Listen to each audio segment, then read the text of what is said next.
Be on the lookout. The National Repertoire on Trafficking in Persons is calling for people to be more vigilant of activities that could see them or family members being trafficked. A recent report notes that while Jamaica is improving its monitoring of human trafficking, the issue is still prevalent. Sashali Hamilton has more.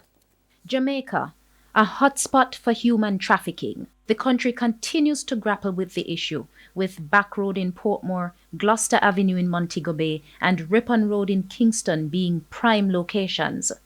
The National Rapporteur on Trafficking in Persons, Diane Gordon-Harrison, says they're seeing improvements in the number of cases brought to the courts for prosecuting offenders.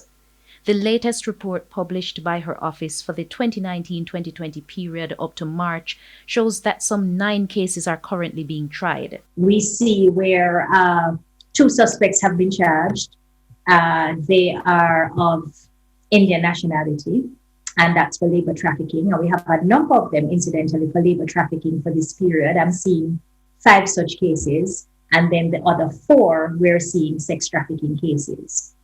Based on the allegations. And so we are seeing active investigations, we are seeing pending prosecutions, and we're seeing as well persons who are not only being placed before the court for trafficking itself, but also for offenses akin to trafficking. Jamaica has received unfavorable rankings in global trafficking in the past, but since 2016, local efforts have helped the country maintain a Tier 2 ranking. However, as the country improves its framework to get to Tier 1, Mrs. Gordon-Harrison says persons need to have an eye out for what could be trafficking red flags.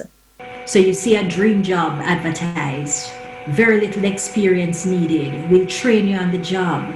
We have accommodation provided for you. And you can also work and study and, all these things that seem like your answers to all your problems.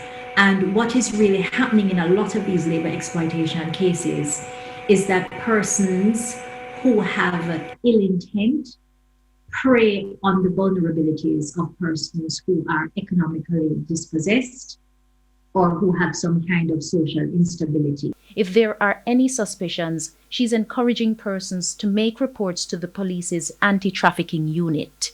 Sashali Hamilton, TVJ News.